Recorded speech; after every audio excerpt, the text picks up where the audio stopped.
Hey everybody, welcome to the Big Liberty Show. I'm Big Daddy Liberty, and welcome back to part two of what has been, or what was rather, a recording at the Young Black Conservative event. This was an event held at the University of Cape Town by the young students who are very pro liberty from Progress SA. Now, in part one, you obviously watched me give my take on what exactly classical liberalism is and how difficult it is for perhaps Black South Africans to self identify as classical liberals or libertarian.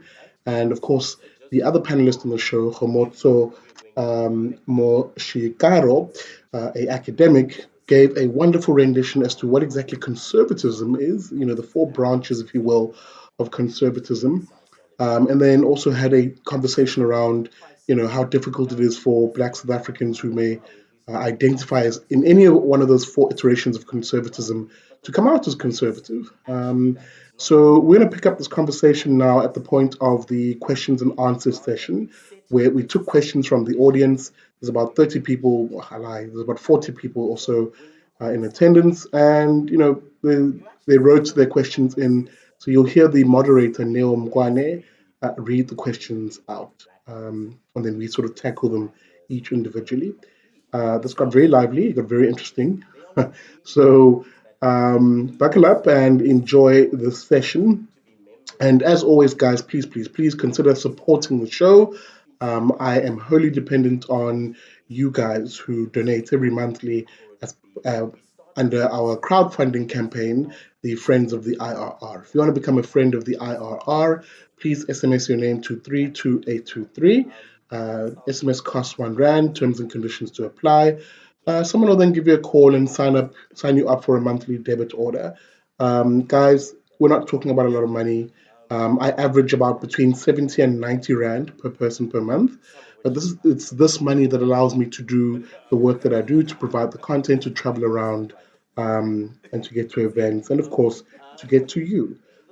So please don't forget to support the show. If you can't find us or if you find SMSs archaic, as I often say, please find me on Patreon. Just search for Big Daddy Liberty, and you can pledge a little something something to me every month via Patreon. But yeah, without further ado, let's get back into part two of the Young Black Conservative event as we field questions from the audience. I'm just gonna read out a few questions that we've received here. And feel free, gentlemen, just to briefly respond to them because we're receiving quite a lot now. So I'm not sure if this one is a question or a comment, but let's just read it out.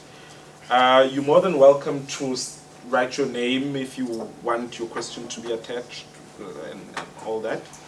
But this person says white racist settler colonialism has left people dispossessed, and white monopoly capital still sucks the country dry.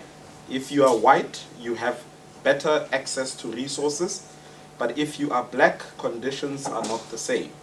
How are you to live free and fair if even at birth we will live different lives plus different access to resources? Where is the equality you speak of? I didn't speak of equality. I can't speak I for spoke about something. moral Yeah. equality, but okay, I suppose that's a structural inequality question, right? And okay, I'm not by any measure advocating that black South Africans are on average equal in resources and opportunities to white South Africans. I think that would be a somewhat absurd proposition, right now, and I hope that I haven't been misconstrued to say so. No, rather what I was saying and I was speaking about was a moral equality. And by moral equality, I mean the rights and responsibilities attended to every human being about how they treat others, right? And how you are held accountable when you harm others.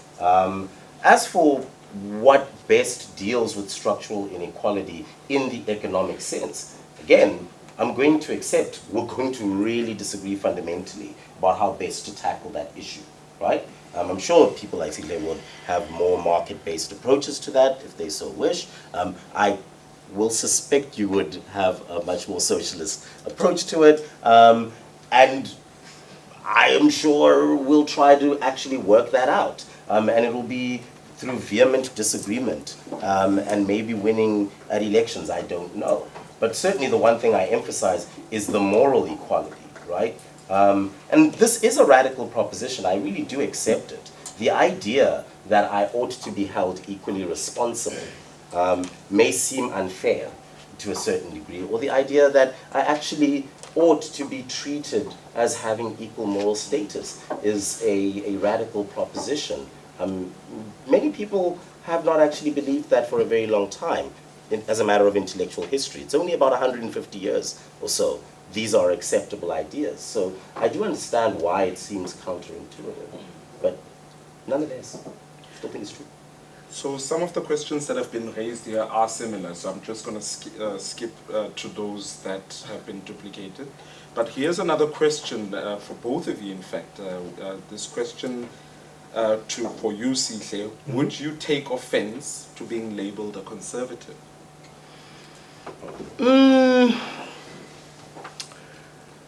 Not necessarily, because context matters. I mean, and this is the really weird thing about these terms, and why sometimes I do avoid them, to be honest, because there's so many ideas. I mean, I think that there was a very good breakdown on the four ways in which one can self-identify as conservative and the key differences, etc., etc.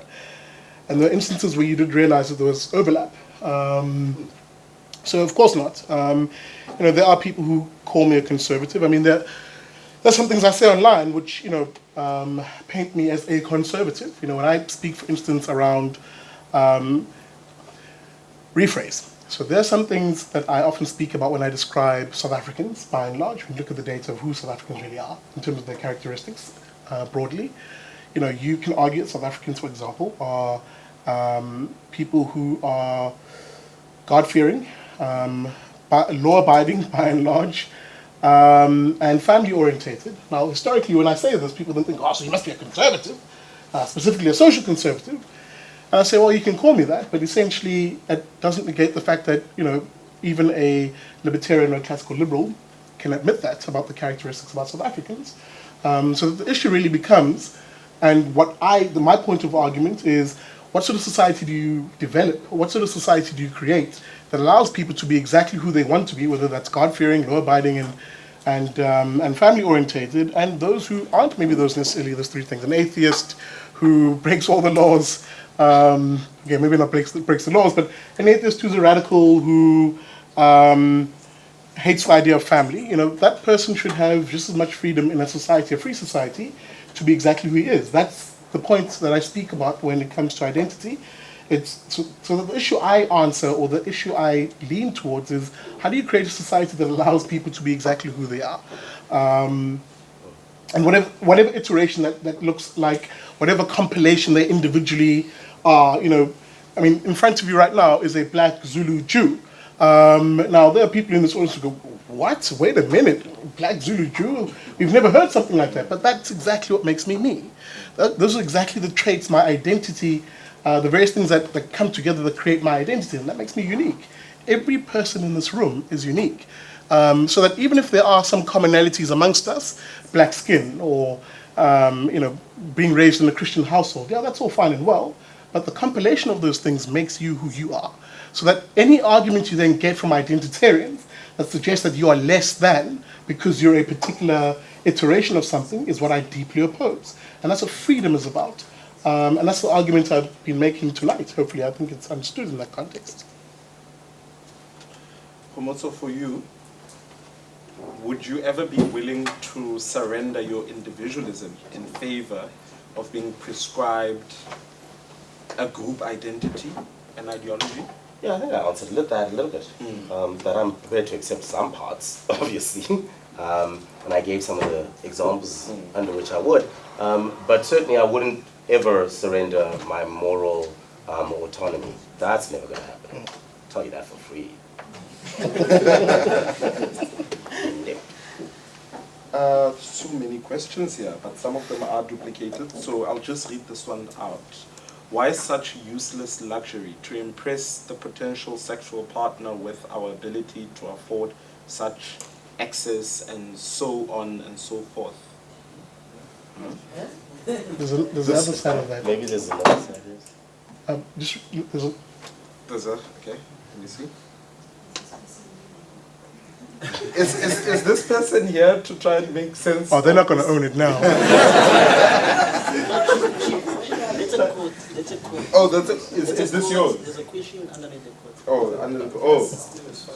Oh, the quote explains partly my thought on the talk. I want to know what it means to be a black conservative in a capitalist, pro-white, anti-black society. Whites have reasons to be liberal. Now tell me what the benefit of being black and liberal in a post-colonial, stolen white South Africa. First, or can I go? Freedom and freedom. It's the idea that finally you can live in a society that allows you to pursue your own self-interest and to be exactly who you are, free from the confines of people who hold authority, free from the confines of people who call themselves an elite, free from the confines of people who hold political power, thinking that they can tell you who you are or who you aren't. The idea of freedom is exactly that. So that when someone self-identifies however they want to self-identify, it's the real power of creating a society that is finally free from the shackles of colonialism, where you had a certain grouping from another country that came here, colonized the country, and told people who live in that country who they can be, how they can be, and where they should be in that context. You then transitioned into another form of authoritarian, coercive, manipulative power, centralized in the hands of a few grouping who were seen or who saw themselves as superior to other people, and they used the very same methodology of the previous authoritarian grouping, so that you then transitioned into a new dispensation that does exactly the same thing, only this time claiming to represent the vast majority of people on a racial level, but actually doesn't, insofar as the record of history, insofar as their record or their track record. So freedom is the answer to that, so that someone can and should self-identify as an individual and demand their individual rights, demand their individual identity, and demand the freedom to self-actualize the way they see themselves, which is a far departure. That is the real radical departure from our history in this country, so that whatever you think is happening, and this will be my last gasp, whatever you think is happening in people self-identifying as liberals or people self-identifying as conservatives, that is a freedom they never had before. So your question is a bit of a weird one, because it almost assumes that there is something wrong with people who self-identify that way, because you're maybe, and again, I won't assume this of you, but I'll just extrapolate broadly. There are people who assume that, because you now have a black government, this expression that we hear a lot, the black government, that somehow that black government is all-encompassing, it represents every single black person purely based on the fact that it is black in aesthetics. That's nonsense. You're then falling for the same logic fallacy, the logic trap that essentially colonial nationalists believed in with the British Empire, and the same Afrikaner nationalists who believed in when they had access to centralized power. So that the answer is a simple one. If you create and build a free society where individuals in that society, and really when I talk about individuals, I mean families also, where people can actually freely self-identify however they see fit, and actually are given the liberty to pursue their own separate interests and can be exactly who they want to be, who am I to tell them that they shouldn't be that? So perhaps when you answer the gentleman, with reference to, by extension, can liberalism or conservatism be pro-black, anti-white? I think that was more the number of question, right? Right. So I'll answer that actually with this example. It might also be propositionally that most black South Africans are conservative to some degree, right? So I'll use this example. In the current hearings, or the last round of hearings on land reform, and specifically on the amendment to Section 25 of the Constitution, right? The proposed amendment. One particular group that was representing the customary rights of indigenous black communities made the following argument that a proposed amendment around the expropriation question that necessarily got rid of compensation completely as a requirement in certain instances may have this negative effect on them as a community and their customary property rights. That is, the one way to best oppose mining development and so-called capitalist expansion, I'd imagine, right, would be an individual property right claim, right, and forcing any act of expropriation to compensate those particular communities, specifically based off of a customary property right, and not a customary property right, to be clear, as assigned to them by the apartheid government, but as actually inferred by the practices of those communities. That is a so-called conservative claim, right, of a claim to individual property rights coming from cultural practices in a certain degree. And so sometimes what you get is that actually there are black South Africans who are conservative and not necessarily only socially conservative, depending on the question.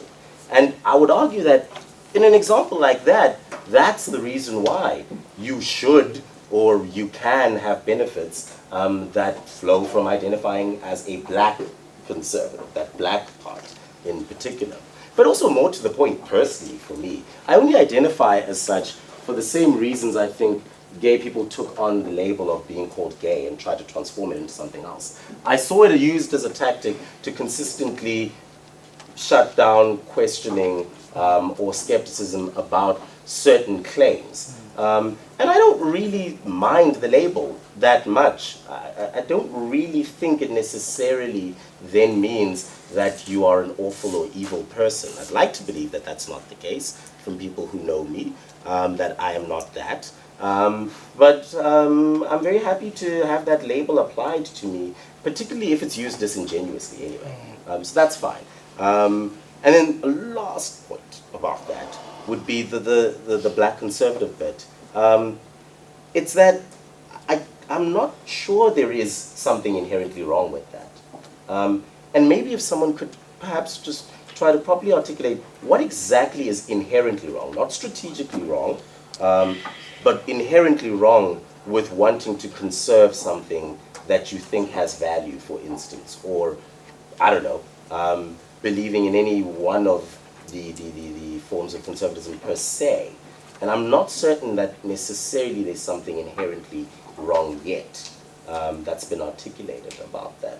Other than that, it's not left-wing, which I agree. All right.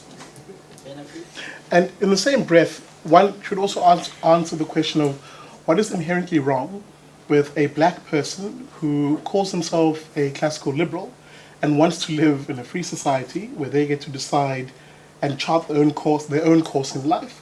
What inherently is wrong with that? Because ultimately, if you're going to be, and again, please, I'm not referring to the question, I'm just being broad now. If you're going to be arguing that there is a certain identity and certain rules that create or that define that identity, and that individual can't be an individual, can't self-actualize, pursue their own self-interest, because it goes against your pre-confined notions of what the identity is, then the problem's not really with the individual self-identifying as a liberal. The problem's with those who are seeking to control that individual, and that's really where you then get to expose the just terrible nature of people who are anti-liberty. Just to bring it back again to identity politics, I would say, earlier I was reading an article by an academic, it's quite a while, written quite a while ago, but it's Timothy Oliver. And he was trying to make sense of identity politics, and this is his take, and I'd like for you guys to just respond briefly to this before we continue. Is that he says identity politics at face value is a politics that speaks to our image to the image of ourselves, immediately we face a trap. It's easy to declare all politics identity politics because everything relates to our identity. Then he further goes on to say, just go down, a more satisfactory position is to argue that all politics involves an element of identity. Instead of disregarding it, we should seek to understand it.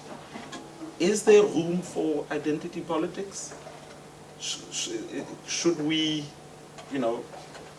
continue using our identities in one or other form to make sense of why we stand for certain positions?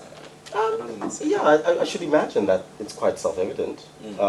But I think the important thing would be having diversity in responses, right, to those identity claims. So it certainly matters a lot to me to be able to have discussions about race, specifically about race as a black person, or specifically about, I don't know, gender issues or about like sexual orientation, etc., from your own particular position.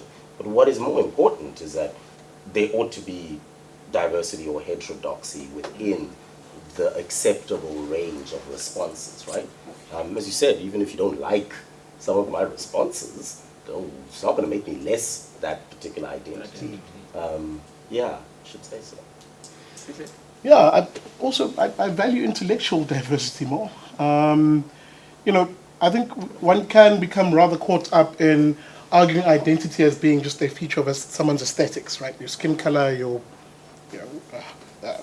gender, and that's really the buzz conversation of today, right? But lost in all of this is the actual conversation around intellectual diversity, where you can have two black individuals sitting right now. You have three black individuals. Race check. You have three black individuals sitting in front of you now, and if you've been paying attention, you would have realized that there is a diversity intellectually here, which is very seldom put out there in terms of what you consume in your media, whether it's social media or traditional media. If you were to believe a lot of the analysts and the sort of chattering class, loud voices that you get in your traditional media, you would have thought that there's no difference really intellectually in black South Africans, that somehow we're all a monolith, we're all the same. That's clearly not true. And what allows you to find out that that's not true is the certain principles that I've been arguing for earlier on, that I think people should be stamping for as opposed to identity. It's principles, free speech, the free exchange of ideas, and shunning those who try and control, subvert, and shut down those spaces. Thank you. Tammy, Scott, I want to make this a little bit more interactive, try to get some comments from the floor. But I will... So we'll open up to the floor and for our panelists, just because I read out the question, but you understand, you have the emphasis behind each and every question and comment. So I'll open briefly for comments. It will be strictly controlled, and I'll have the assistance of Scott and Tammy. And just briefly, a minute each to make, or maybe less, just to make that comment or that question that you want our panelists to respond to. You want to take it in groups or like just... Yes, let's make it groups of 4. Let's take 4 questions and then close it off quick. I see Lindo Kushe there. I wanted I wanted the... Okay. I will. Anyone else? Back there at the back. I'm coming. Just want to make sure that number 3, and you'll be number 4. Number 1. What the hell? Okay. No, I tried to get everyone from each side, to try and open it up. If anyone asks the question and it hasn't been ask the question and it hasn't been answered, feel free to put up your hand. Exactly. Yes. Thank you, Nemo. I think it's a really wonderful discussion to have. I have a few questions, and I hope I can squeeze them in a very few minutes. Just what? Okay. Okay. Can I look? The question is, okay, my fundamental one is really on the idea that I think there's a fundamental contradiction with the very classical liberal term that we must be allowed to choose whichever group we want to identify with. Because by definition, a group defines itself as a group because it has certain characteristics that you have to fulfill for you to be part of that group. For example, if you identify as a Christian, you have to believe in Jesus, whatever, like God died for us, blah, blah, blah, blah. I can't wake up tomorrow and say, I'm a Christian, but I don't believe in the existence of Jesus or a God, right? So, how do we still maintain the, like, I think there's a fundamental contradiction. I get the idea that we want for people not, I think the way that we run the argument is a bit problematic. Because you really, at the end of the day, you really can't say that we can all choose whichever group we want to be part of. And I think this is a bad way of defining what a classical liberal is. So I think I got that place. And I want to ask the question, how do you, I think it's my brother, how do you make the conflation between an individual and a family? I think you tried to, like, you dip-dabbed on that, but you never actually made a clear distinction. I would make a very clear distinction between a family and the individual. How do you conflate the two together? Yeah. Thank you, Lindo. Can we have number two? Are you noting down? Okay. Number two? Okay. Thanks, man. I'd be keen to know from either speaker where you think the limits of tolerance lie. And one thing that would be interesting to know is what actions or expressions of views you think lie just beyond what should be tolerated. Or perhaps if you feel like it, tell us some situation which troubles you, where you're not quite sure what to say. Okay, the three there. The question very short and simple, and I hope City doesn't find it imposing in any way. I'd just like to understand the Zulu Jew.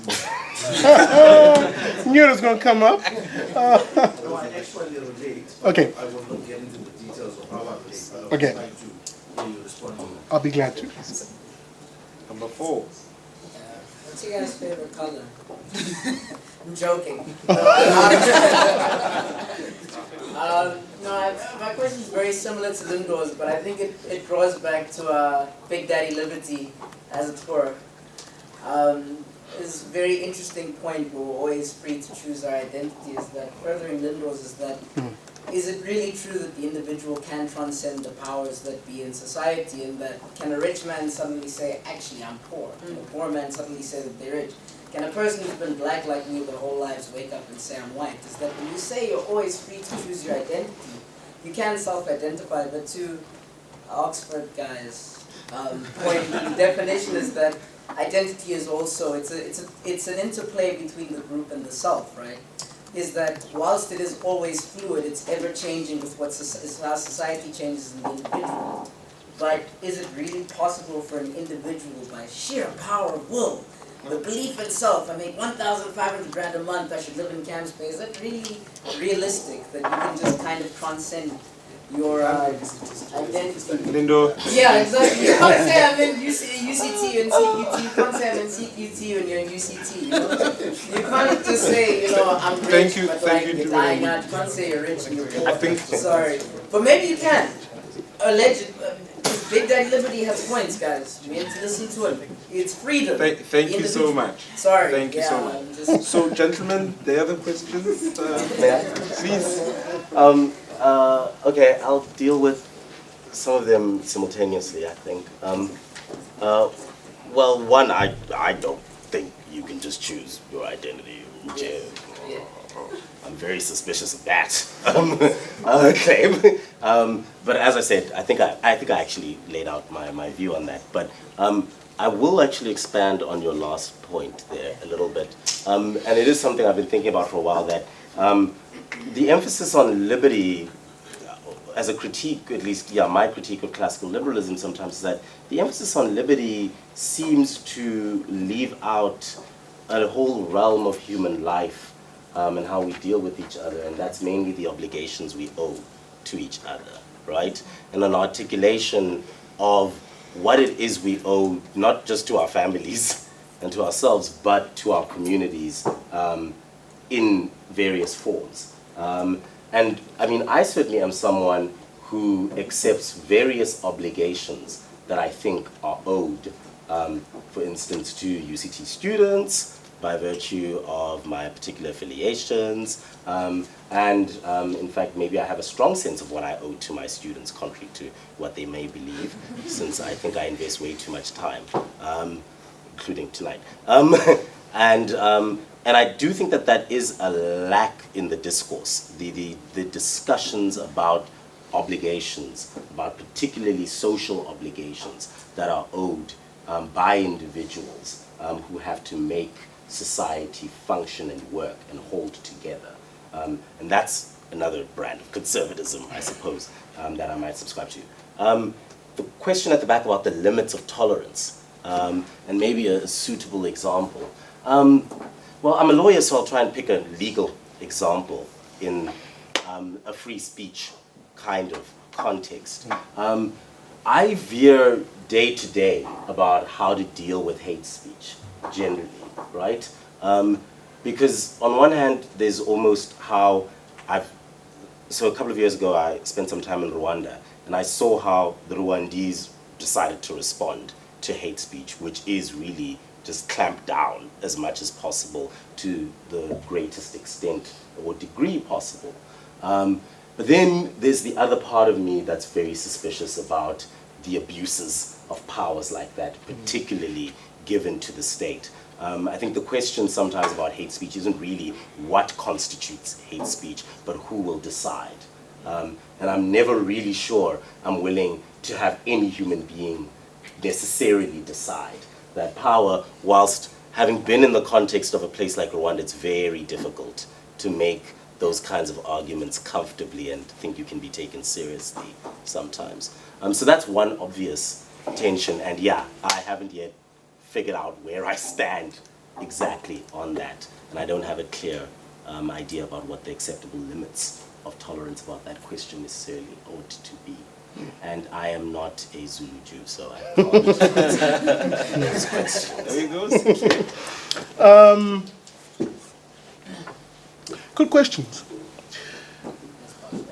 One, firstly, understand the point I'm making. The individual is actually free to choose to self-identify in the way in which they see fit. It doesn't mean that people around them necessarily have to agree. So for instance, and that's the beauty about freedom, if I wanted to call myself a Indian supermodel from New Delhi, by all means, I can call myself that. That's freedom. The issue is, do people around me see me as an Indian supermodel from New Delhi? Of course not. And that's the thing. That's the thing about allowing people to be free to self-actualize and self-identify. So I'm hoping that sort of answers that. So there's no obligation on you to view that individual in that way, but there's still freedom for that individual to be exactly who they say they are, whether you agree with it or not. And that's the beauty of freedom. It's the imposition of what you believe they should be is what I'm opposed to.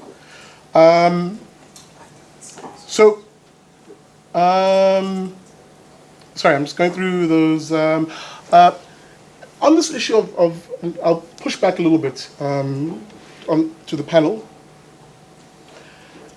There is no discrepancy between liberty and other forms of organizing in society. In fact, it's actually quite akin, insofar as all an advocate of liberty would argue is that actually, if you believe that there should be so for instance, when I spoke about those 10 principles that classical liberals agree on, civil society is one I mentioned, and I said family, the church, and social clubs. The key word in that is voluntary association, where family is not so voluntary. I mean, you're born into a family, but you can choose to leave a family.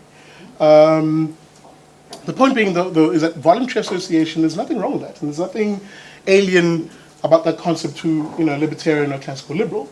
In fact, a classical liberal or a libertarian would argue that actually the more devolved and the more localized a an association you have, the better, perhaps.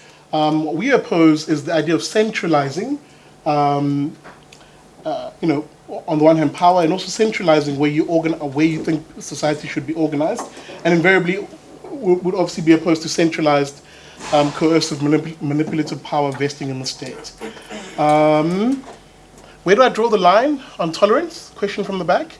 I also will sort of go to free speech in answering this, and I'll also share the same challenge of grappling with this issue as my fellow panelists. Generally speaking, I believe the individual should have every right, and this is on free speech, for example, just in terms of segueing to the question broadly. I believe the individual should be able to freely say whatever they want to say. There is no obligation from me on my part to like what they're saying, but definitely the obligation for me to defend their right to say it. So then where do I draw the line then is the question. Insofar as you start to, and I'm sorry, free speech is a low-hanging fruit, forgive me if you wanted something else maybe.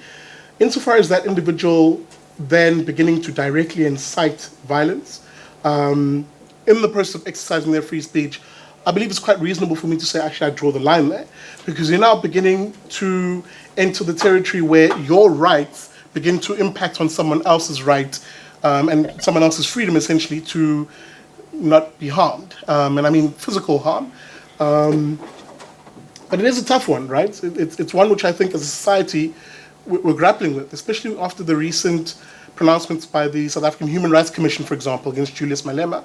And I think I put out a tweet or a short vlog where I made the point that, from a legal perspective, yeah, maybe the SAHRC was right? Maybe, legally speaking, Malema didn't necessarily, what he said didn't constitute hate speech. But it's not for the SAHRC to decide what your definition necessarily of hate speech is from a moral perspective. You may very well rightly, as an individual, find what Malema said deeply offensive and deeply hateful, and that's the freedom, and that's the freedom I often speak about.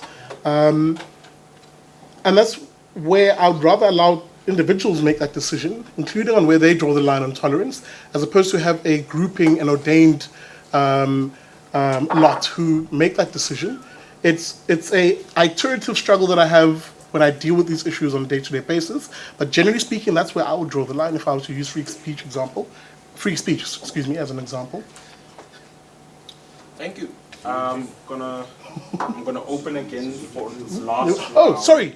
So sorry. You want to know? The Zulu Jew question. You want to know? Yeah. No pressure, Big Daddy. Look, I grew up in a Christian household. So I'll condense this very briefly. I grew up in a Christian household, which was a very Zionist household. I am an ardent supporter of Israel myself, and that's things I pick up from, not only from family, but through, as I grew up and became an adult, I did my own research. And this is a religious decision I've taken as an adult, to say, what do I believe in? What do I choose to believe in? What are the hurdles I need to run through in my belief system? But I hope I'm answering your question. This is just a personal decision and something I'm free to pursue. Was there a follow-up maybe to that? A context maybe? Or do you want to, let's chat after this. Thank you. I'm going to take another round. You'll be number 1, number 2 there.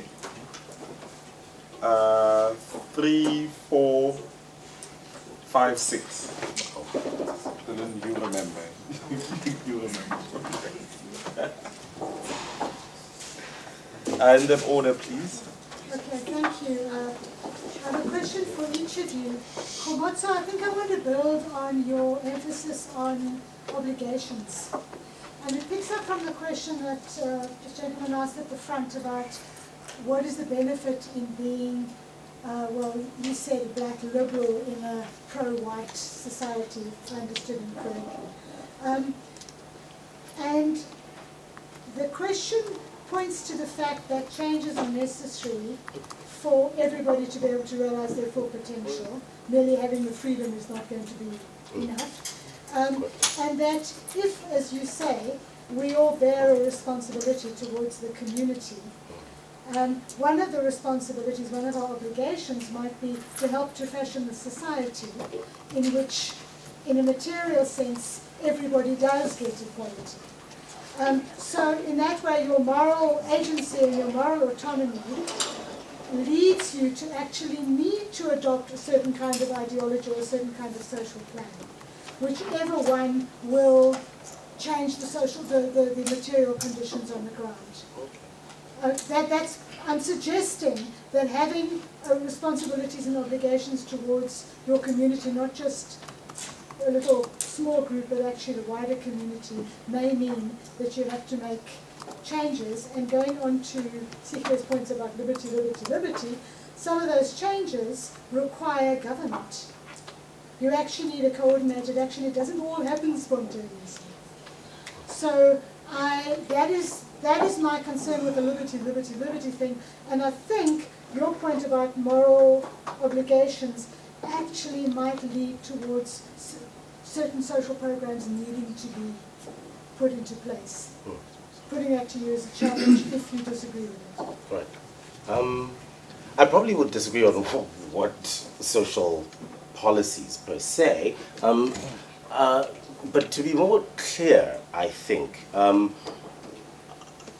wonder whether, maybe let me use a concrete example. I wonder whether, let's say, a more accurate description might be that I can acknowledge the moral obligations I owe to my society. In fact, I take those very seriously, but I object to the manner of their decision making, right? So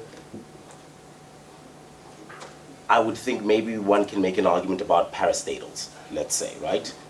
Maybe there might be an argument that the social policy needed is that the state ought to directly control certain industries and have certain state monopolies, etc., and that the correct solution to mismanagement is replacing the people, right?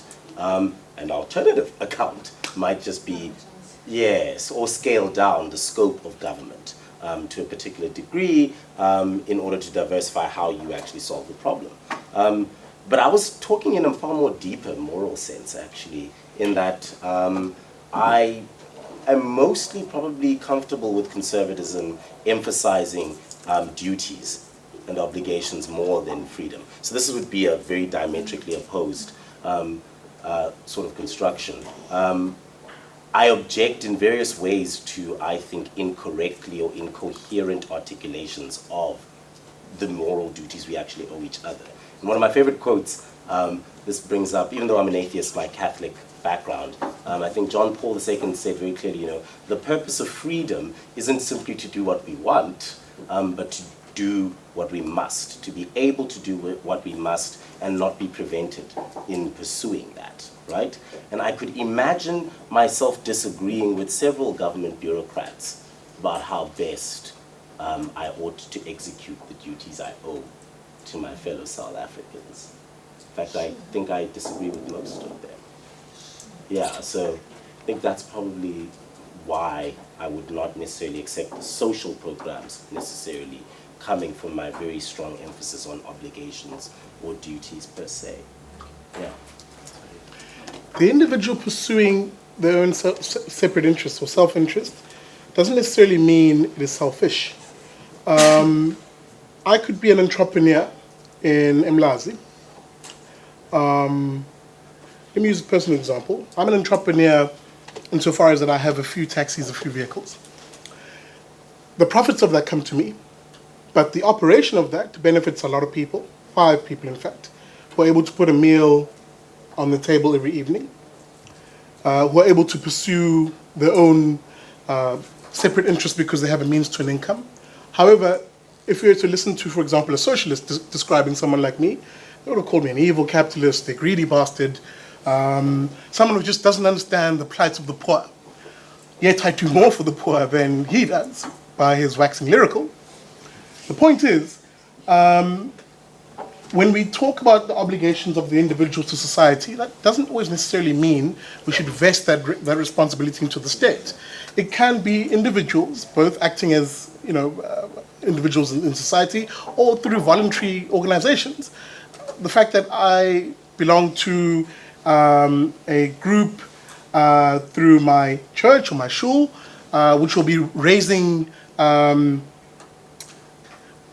food items for poorer families during Pesach, is a voluntary organization. We don't have to get together, but we do because we choose to, and we recognize that this is the best way to do this in order to help other people, yet we're still pursuing a particular interest of our own, albeit in a smaller group, so that you can actually have a society that's defined by freedom, and more freedom, that actually does more for those who are less fortunate than one where we virtue signal do-gooding to be in the hands of a centralized authority, especially one which is far from the people on the ground and communities. All I'm really arguing is it is best to place the responsibility of the individual and the people around him or her if you do that in as local a possible manner and allowing the individual to be as free to essentially pursue their own interests as much as possible. You actually do more for people when you do that. Adam Smith writes at length about this, where he warns about the do-gooders who then shirk their responsibility and place it into the hands of a centralized authority. Thank you. I'm gonna take two, 3, and 4, and then we'll answer those, and then the last two, 5 and 6. So 2, 3, 4. Two. So this question is mostly for Big Daddy Liberty. I've been following you online somewhat and seeing your social media presence. Thank you. But I've only kind of heard of you through law, the law practice. So I'm not, yeah, I'm sorry. It's not all true, I hope. So it's mostly, but maybe you can answer this question. Yeah. So, having followed you, etc., to a large group of people, your views could be seen as controversial, and I imagine that you would receive backlash. Absolutely, I expect it. So my question is, in what form does the backlash take? How does it affect what you say and how you say it, the backlash? I'm specifically talking about backlash. And yeah, so that's my main question for you too, about backlash. And then if you could answer this question, what demographic do you think supports you in your social media presence, and what demographic mostly disagrees with you? But mostly about the backlash.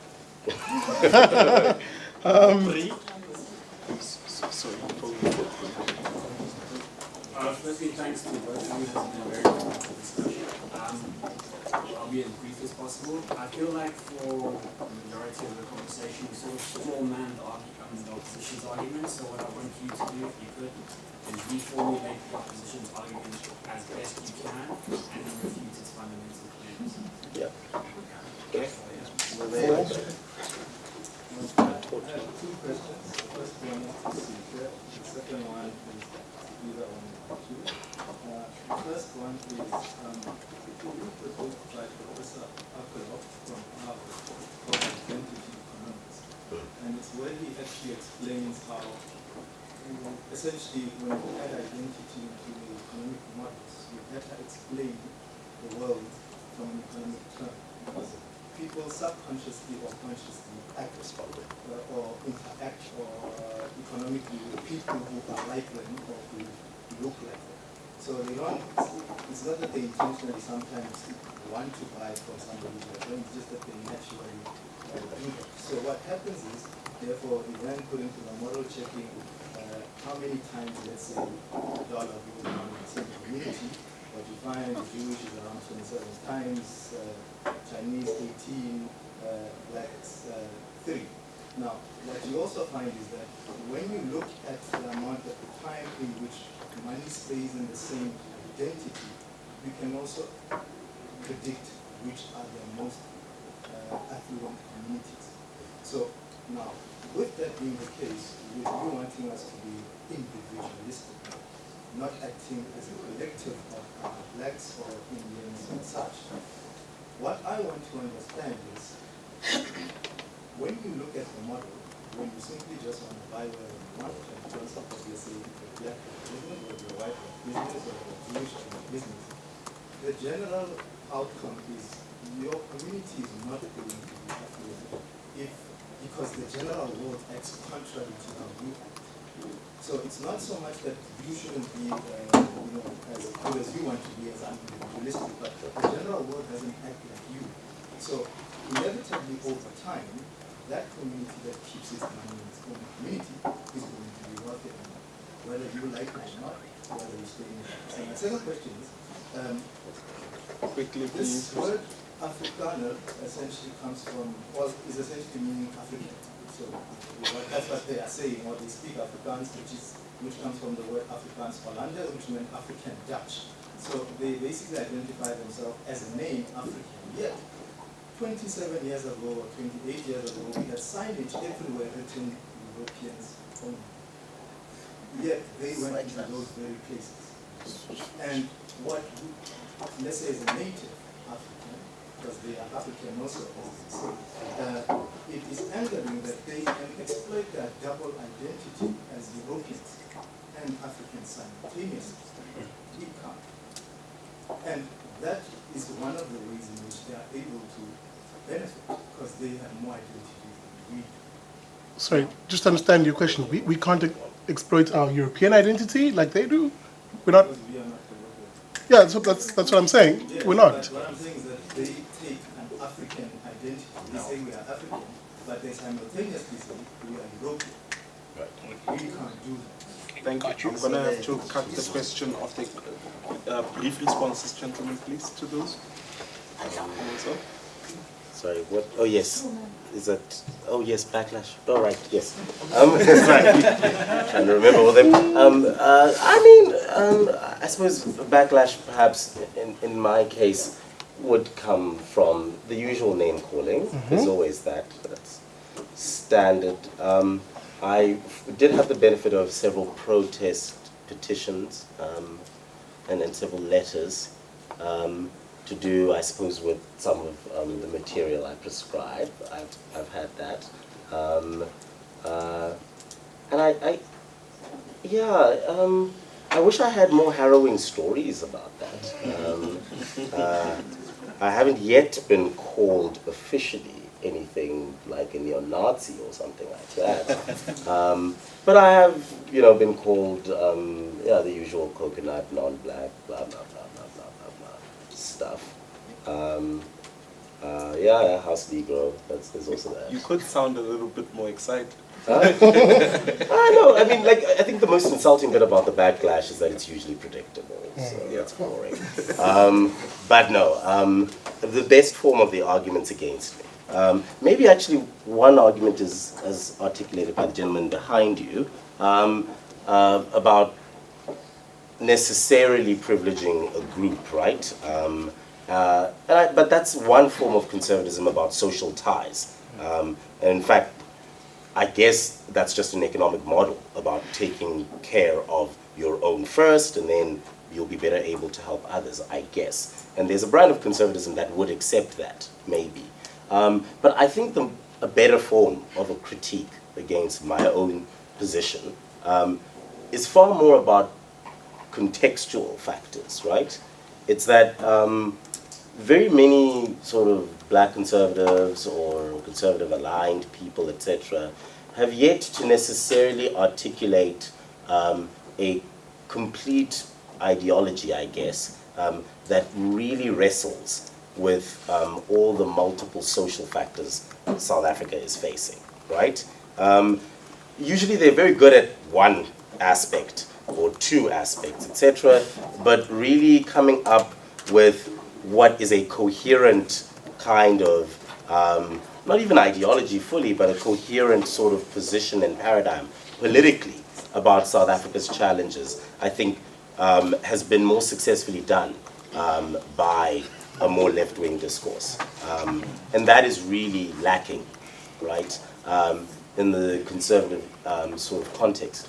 But a good response to that is that, actually conservatism tends to be an incomplete ideology by definition. There have been some philosophers who point this out, that necessarily because you're preferring things that exist rather necessarily to things that could be and all of that, you find it difficult to come up with an idealized, comprehensive vision, right? Which arguably libertarianism tries to do sometimes, but really if you are a dispositional conservative or if you're any other kind of brand, you are working with an incomplete kind of theory, and maybe it's just better that way because it's just more practical, I guess, to go about the world that way. So that's, I think, a response potentially to the best form of a critique. And then the last bit, that's a really great book. And I've been wrestling with it and I don't yet have an answer to that book. Yeah, but it's a very good one. That's all I can say.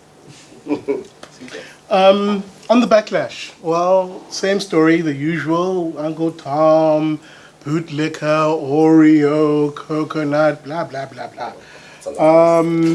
Trust me, it gets very colorful on my TL. I encourage you to follow. And you know, the funny thing is that whoever these people are, because in most cases none of them are ever brave enough to use their own name and their own image. It's always some alias, like Busting White Myth, Killmonger, all these sort of vapid names. No one's brave enough though to actually say, listen, this is who I am, this is why I disagree with you. Yeah, I'll call your name. But essentially, this is why I actually disagree. They never get to that point of where they disagree. The implicit assumption is, oh, because you are who you are and what you're saying, I just will call your name. Oh, okay, cool. But what do you actually disagree with? What is it about Big Daddy's ideas that you find objectionable? You never have that conversation because they don't want to have that conversation. So they call you all these things because they want to malign you, to shut you down, to put you in your place. As I heard one guy say, Jack Stash, I believe is his... you can check these all out.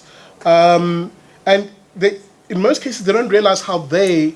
It's funny, to also answer the second part of your question of supposedly who supports me and who opposes me, these same individuals will then say, oh, but Big Daddy, you're followed by all these white supremacists, all these racists. They love what you say, Big Daddy. Oh my goodness, you're totally dancing to their strings, these supposed white racist supremacists, racial supremacists. And then they'll say those things to me, though. These people who are supposedly pro-black, right, who criticize me, they'll call me the Uncle Tom, the house nigger, the kafir, apparently. I'm a kafir according to them. The rented black. And not even bat an eyelid as to how racist they're being. They don't see that. Somehow that doesn't exist when they say it. When they say it, it's quite okay. So that's who I deal with on a day-to-day basis online. So that actually what it comes down to is people who mischaracterize me on both ends. I don't stand for white people. I don't stand for black people. I stand for liberty. I stand for ideas. And those ideas are independent on what racial grouping believes they ascribe to them. Actually, they stand for all people who want to live a free life where, generally speaking, they're allowed to be who they are, pursue their own self-interests, and to live in a prosperous and free society. On your question, sorry, it's a bit of a long one.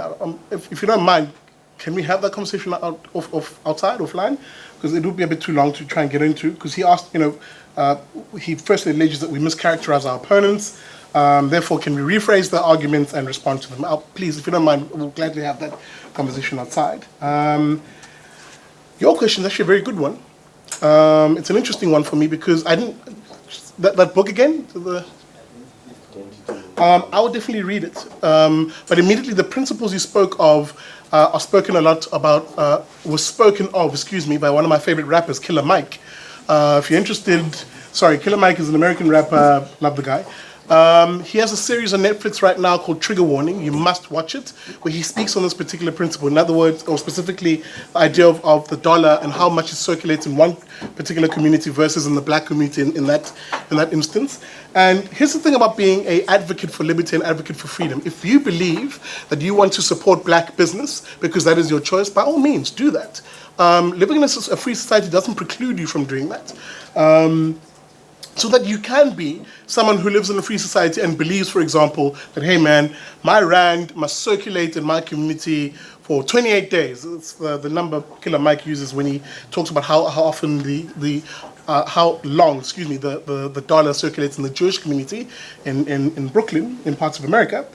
Hey man, if you want to be that kind of guy who does that, by all means, that's what freedom allows you to do. And that I wouldn't actually have a problem with that because at the very least you're free to be who you are, as long as you don't prevent other people from pursuing what they decide is the right course for their lives, then by all means. And also, you have to be consistent, because then when you have a particular grouping who you maybe find objectionable, who you don't like, who are doing the exact same thing, for example, and I'll use a controversial one, people who live in Orania, they are doing exactly what you're arguing in the book, for instance, is said to be a successful way of doing things, which is have your own community, you circulate your own rands, your own, what is it? What's the currency in Orania? In any event, whatever, if you are watching the show, please comment. I don't know what the currency is, you'll let me know.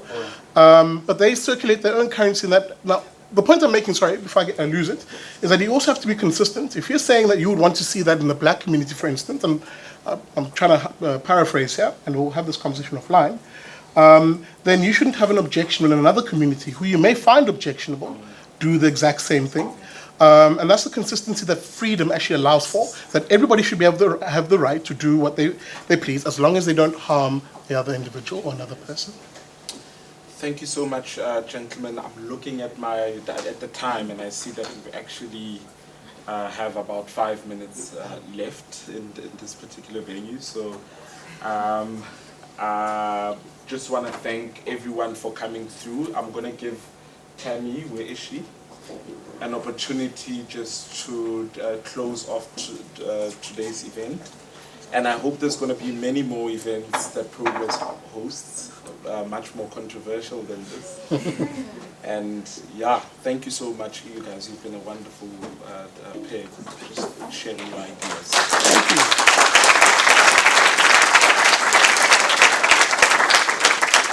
Can I add one more thing? Sorry, if you don't mind. I am a talk show host. I must add this. Guys, please do watch the Big Liberty Show. It's on YouTube. It is on YouTube. Please subscribe and find me online. And for those of you who actually want to support the show financially, I've got some forms outside, guys. It really, really helps. On average, I get between 70 and 90 Rand per person per month. It really, really helps to get me around. And I essentially rely on people like you. So if you want to sign up to become a friend of the show, please find me outside. And thank you so much for having us.